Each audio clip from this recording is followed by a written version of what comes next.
안녕하십니까. 날씨가 많이 덥습니다. 그래서 요즘은 저도 삼성전자, HBM, 우리가 좀 잘 알지 못했던 그런 비하인드 스토리 이런 것들을 좀 찾아보고 글을 쓰고 있습니다. 그리스 로마 신화에 나오는 기회이신은 머리가 앞에만 있고 뒤에 머리가 없답니다. 우리가 흔히 얘기하는 대머리하고는 좀 다른 것 같아요. 2018년 삼성전자의 HBM 운명은 그때 정해졌습니다. 오늘 그 얘기를 좀 한번 해보도록 하겠습니다. 기회의 신에겐 앞머리밖에 없다 그럽니다. 이게 이탈리아 토리노 박물관의 이제 그 대리석 구조인데 여기에 보면 뒤에 머리가 없습니다. 이게 기회의 신입니다. 그래서 이렇게 지나가면 끝입니다. 이렇게 지나가면 기회라는 거는 앞에서 잡는 거지 뒤에서 잡을 수는 없다는 그런 의미입니다. 그래서 여기 뭐라고 있냐면 너는 누구인가? 나는 모든 것을 지배하는 시간이다. 머리카락은 왜 얼굴 앞에 걸쳐 놓았는지 나를 만나는 사람이 쉽게 붙잡게 하려고. 그러니까 나를 만나는 기회를 만나는 사람은 기회의 신을 앞에서 잡아야 됩니다. 그런데 뒷머리는 왜 대머리인가? 내가 지나고 나면 다시는 붙잡을 수 없도록 하기 위해다. 기회는 바람같이 사라지기 때문에 한 번 놓치면 붙잡을 수 없다는 그런 의미입니다. 그리고 밑에 또 있습니다. 지금 그리스 로마 신화에 나오는 기회의 여신은 영어로 보면 때와 기회를 뜻하는 영어 단어 occasion하고 opportunity 이렇게 두 단어가 있는데 기회, opportunity 가까이 항구, 포트 이렇게 합쳐져서 기회라는 것. 그러니까 밀물대에 맞춰 항구에 들어오는 배를 상징한다 이런 얘기입니다. 자, 2018년 지금으로부터 한 8년 그 정도 전에 엔비디아의 젠슨 황은 비밀리에 한국을 방문해서 삼성전자한테 중요한 제안을 했다고 합니다. 그 제안을 한번 알아볼까요? 이렇게 딱 세 가지입니다. 세 가지인데 곧 HBM 이제 공동 개발을 확대하자. 그다음에 8나노 이후 파운드리를 협력을 하자.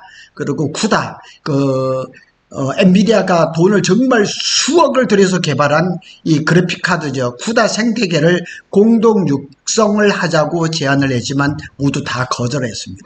이 세 가지 보면 지금 엔비디아를 알 수가 있는 거죠.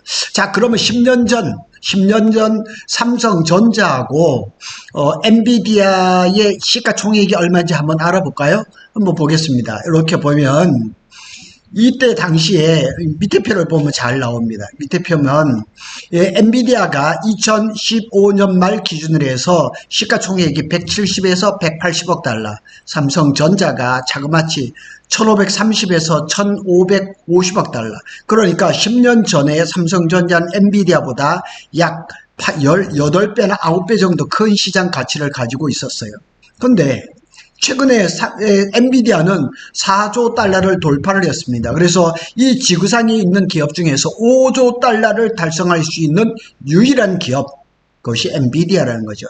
요즘 애플이 굉장히 힘들어하죠. 왜냐하면 스마트폰에 온 디바이드 AI, 그러니까 AI를 핸드폰에다 애플에다가 거기다가 지금 그 아이폰에다가 이런 접목을 하는 걸 잘 못해요. 삼성은 지금 상대적으로 잘하고 있거든요. 그리고 엔비디아가 이제 최근에 4조 달러인데 삼성전자는 약 3,200에서 3,300억 달러입니다. 어마어마한 차이죠. 완전히 역전돼 가지고 10배 이상, 몇 배 정도 이렇게 차이가 나버린 겁니다.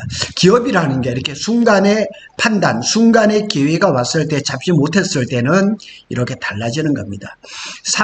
당시 이제 삼성 이재용 회장은 검찰 수사 때문에 국정농단 이런 것 때문에 장기 전략 이런 걸 완전 마비 상태였고, 젠슨 황이 뭐라고 얘기했냐면 삼성의 미래 전략을 이야기할 사람이 없었다. 이렇게 얘기합니다. 그래서 발걸음을 결국은 SK 하이닉스로 돌려서 HBM 협력을 이어갔고 이런 시장의 판도를 바꾸는 그런 아주 터닝 포인트가 돼버린 거죠. 이렇게 기업한테 기회가 와서 개인한테도 다 마찬가지입니다. 이런 기회가 옵니다. 오는데 과연 누가 그 기회를 잡을까? 그리스 로마 신화에 나와 있는 것처럼 기회의 신에 앞에서 잡아야지 뒤에서는 절대 잡을 수 없다는 사실이 이 지금 현 삼성전자의 현실이라는 거죠. SK 하이닉스는 엔비디아와 긴밀히 협력하면서 HBM3를 성공적으로 공급하고 지금의 굉장히 많은 그 실적을 올렸죠. 7월 24일 SK 하이닉스는 2분기 실적 발표를 합니다. 그러니까 삼성전자의 HBM의 운명은 2018년 그 순간에 결정됐다는 얘기죠. 그러니까 지금 그게 7년 전입니다. 7년 전에 이미 결정이 끝났다는 얘기예요. 그래서 삼성전자하고 SK 하이닉스의 이제 그 HBM 개발 경쟁을 보면 2013년에 SK가 AMD의 그래픽 카드용으로 HBM을 개발한 건 맞아요. SK가 먼저 했는데 HBM2에서는 이 상용화가 삼성이 앞섰어요. 여기 보세요. 2017년에 심지어 삼성이 엔비디아에다 HBM2를 공급을 했고 2018년에 삼성이 젠슨 황 CEO의 제안을 거절했다니까요. 여기 한 가지 또 빠진 게 있죠. 2019년입니다. 2019년에 어마어마하게도 삼성의 임원진들이 삼성의 HBM 연구티를 해체를 해버렸어요. 결정적인 이렇게 돼버린 거죠. 그리고 22년에는 SK가 엔비디아의 HBM3, 그 다음에 24년에 HBM3E, 8단이죠. 올해 또 12단. 이렇게 하면서 HBM 시장을 그냥 석권해버린 거죠. 기회란 건 그렇습니다. 2018년 기회가 삼성전자를 찾아왔습니다. 엔비디아의 젠슨 황이 거의 10배나 더 되는 삼성전자를 찾아왔던 거예요. 와서 앞에 말씀드렸던 대로 이렇게 세 가지 제안을 했던 거죠. 이렇게 세 가지 제안을 했는데 지금 가만히 생각해 보세요. 그러면 HBM도 잡을 수가 있었죠. 8나노 이후에 파운드리 이것도 공동 개발했으니까 파운드리가 지금 분기별로 굉장히 몇 조 원씩 이렇게 적자를 보고 있는데 참 이게 엔비디아를 잡았다 그러면 지금 엔비디아가 TSMC하고 손을 잡았잖아요. 참 이런 모든 것들을 삼성이 가지고 있는 모든 역량을 지금보다도 훨씬 더 좋게 업그레이드 할 수 있고 이 파운드리에서부터 메모리까지 석권할 수 있는 시장의 기회를 놓쳐버린 거죠. 그러나 삼성은 이 제안 모두를 거절했습니다. 이유는 이재용 회장이 검찰을 수시로 드나들면서 리더십에 이제 공백이 생겼죠. 그래서 뭐 그렇다 치더라도 그러면 그때 당시에 이 삼성을 쥐고 있었던 그런 뭐 부회장급들은 뭐 했냐는 얘기예요. 그래서 임명을 요구한 어떤 한 관계자는 당시 삼성은 젠슨 황 CEO의 이 세 가지 제안을 모두 거절했다. 젠슨 황 CEO는 삼성에 나와 장기 전략을 이야기할 사람이 아무도 없었다고 성토를 했고 젠슨 황은 삼성엔 미래 전략을 얘기할 사람이 없다고 실망을 했다는 얘기예요. 그래서 당시 젠슨 황 CEO는 이재용 삼성전자 회장을 못 만났어요. 만나지 못했습니다.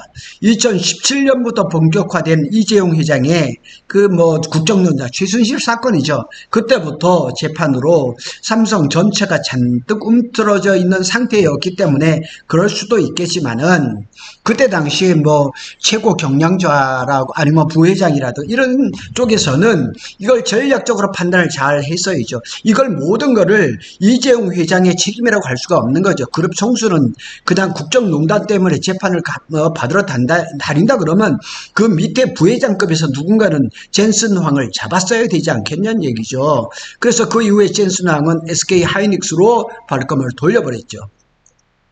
SK 하이닉스와 손잡고 HBM을 개발했고 HBM3E를 엔비디아에 공급하고 역대급 실적을 기대를 하고 7월 24일 날 2분기 발표를 할 건데 아마도 영업이익은 9조 원대가 넘어설 것 같고 영업이익은 거의 50%대가 되지 않을까.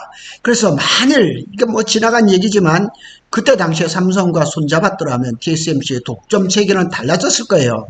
왜냐하면 TSMC가 지금 파운드리 뿐만 아니라 지금 HBM 패키징도 다 가져갔거든요.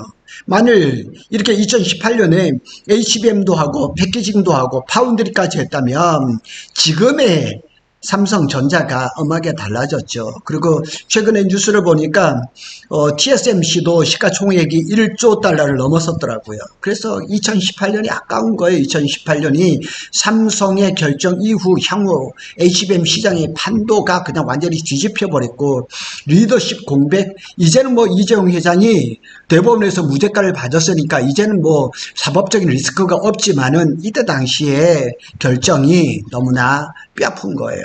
그래서 젠슨 황은 그 이후에 삼성전자를 더 이상 직접 찾아오지 않았습니다. 안 찾아옵니다. 그리고 대만에는 뭐 자기 고향이니까 자기 조국이니까 그렇겠지만은 대만은 뻔질나게 가면서 한국에는 안 옵니다. 저번에 뉴스를 한번 보니까 경주에 있는 에이펙에 그 트럼프도 올 가능성이 있고 지금 젠슨 황도 올 가능성이 있다 그러는데 제발 좀 왔으면 좋겠습니다. 그래서 삼성전자를 더 이상 직접 찾아가지 않는 이유는 여러 가지로 한번 살펴볼 수가 있는데 그 이유를 간략하게 한번 살펴보겠습니다. 젠슨 황이 더 이상 삼성전자를 찾지 않는 이유 뭐 추정해 봅니다.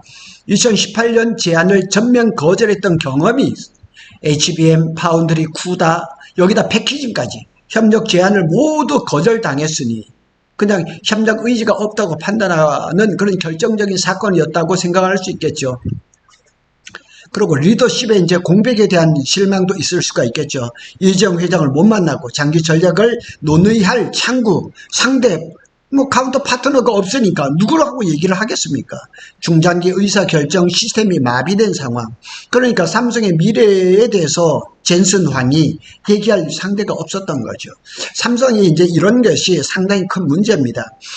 제가 그 알기로는 TSMC 같은 경우도 어떤 중소 조그만 이름도 없는 팹리스에서 반도체를 설계를 해갖고 오면은 응대를 잘 한대요. 그래서 TSMC의 그 담당 직원들의 생각은 어떠냐면은, 요거 잘 키워가지고 크게 히트 칠 수 있는 작품을 만들 수 있을까? 이렇게 상대를 하는데, 삼성의 이렇게 파운드리 같은 경우는 조 단위 매출이 거의 확실하지 않으면은 이 팹리스를 안 만나주는 그런, 나쁜 버릇이 있다는 거죠. 그 버릇이 아마 그때도 있었던 것 같아요. SK 하이닉스하고 TSMC와 이제 안정적 협력이 엄하게 잘 돼 있죠. 여기도 플러스 엔비디아죠. 이러다 보니 삼각동맹이 너무 견고해요. 그래서 이후에 SK 하이닉스와 HBM 협력이 현재까지 이어지는 전략적 파트너십이 돼버린 거죠. 그러니까 이 엔비디아가 SK 하이닉스하고 손을 잡고 이 인공지능 시대를 완전히 그냥 석권해버린 거예요. 그래서 빅테크 기업 중에서 애플이라든가 또 마이크로소프트라든가 뭐 테슬라라든가 이런 것들도 지금 맥을 못 추고 있어요. 지금 뭐 인공지능 시장에 AI GPU 시장의 90%를 석권하고 있는 엔비디아가 주물럭주물럭 다 하는 거죠. 기회비용 및 시간 낭비 회피. 그러니까 엔비디아 젠슨 황 입장에서는 기회비용을 기회라는 신을 넣어야 하는데 줬는데 앞에서 안 잡고 뒤에서 잡으려니까 지금 HBM3 12단 같은 경우는 공식적으로 3번이나 콜 테스트를 빠꾸를 맞았습니다. 시간 낭비할 필요가 없죠. 왜냐하면 SK가 워낙에 잘하니까. 뭐 굳이 삼성까지 기회를 줄까? 뭐 이런 거죠. 그래서 과거 제안이 무산된 쓰라린 경험이 없지 않아 있겠죠. 그래서 삼성과 논의하는 것 자체가 비효율적이라고 판단했을 가능성도 있습니다. 근데 SK 하이닉스와 TSMC는 빠르게 의사결정이 되고 실행에 옮기는 파트너란 말이에요. 당연히 여기하고 하겠죠. 그래서 전체적으로 본다면 젠슨 황은 2018년 삼성과 협력이 좌절된 이후 삼성에 대한 전략적 신뢰를 잃어버렸습니다. 틀림없습니다. 그리고 현재는 보다 유연하고 실행력 있는 파트너 SK 하이닉스, TSMC에 집중하고 있는 것으로 보입니다. 따라서 한국에 와도 한국에 뭐 이제 그 경주 에이펙이 열려서 온다 하더라도 더 이상 삼성을 찾지는 않을 겁니다. 만일 경주 에이펙에 온다 그래도 최태원 회장이 마중하러 가겠죠. 아니면 SK 하이닉스의 광노정 사장이 가겠죠. 한번 신뢰를 잃어버리니까 그리스 로마 시내에 나와 있는 기회의 신처럼 앞에서 잡지 못하고 뒤에서 잡으려니까 뒤에는 대머리예요. 뒤에는 잡을 수가 없어요. 뒤에는. 그래서 기회의 신 앞에게는 앞머리밖에 없어요. 뒷머리 없습니다. 참 이게 너무 안타깝습니다.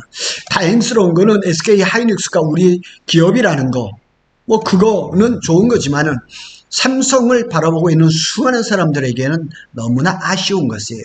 그러니까 이재용 회장이 좀 어렵더라도 그러면 그룹의 임원들은 뭐 했냔 말이에요. 그 그룹의 임원들이 모든 그런 사람들을 다 만나서 누구에게 기회가 있는지, 누구에게 성장 가능성이 있는지 이렇게 좀 파악을 해서 그때 당시에 이제 그 사법 리스크 때문에 어려움 당하고 있는 이재용 회장을 설득했으면 얼마나 좋겠냔 말이에요. 이런 일들이 삼성그룹 내에서 지금까지 어렵다는 거예요. 지금도 마찬가지입니다. 지금도 HBM3E에서 HBM 소식이 삼성이 뜸합니다. 제가 글을 다 써놨습니다. 이 영상 다음에 올라갈 겁니다. 왜 이래 뜸할까요? 내놓을 게 없잖아요. 내놓을 게 없으니까 뜸할 수밖에 없는 거예요. 구독 달팽이는 삼성전자와 SK하이닉스의 반도체 소식을 빠르게 전해드리고 있습니다. 구독, 좋아요는 저에게 큰 힘이 됩니다. 감사합니다.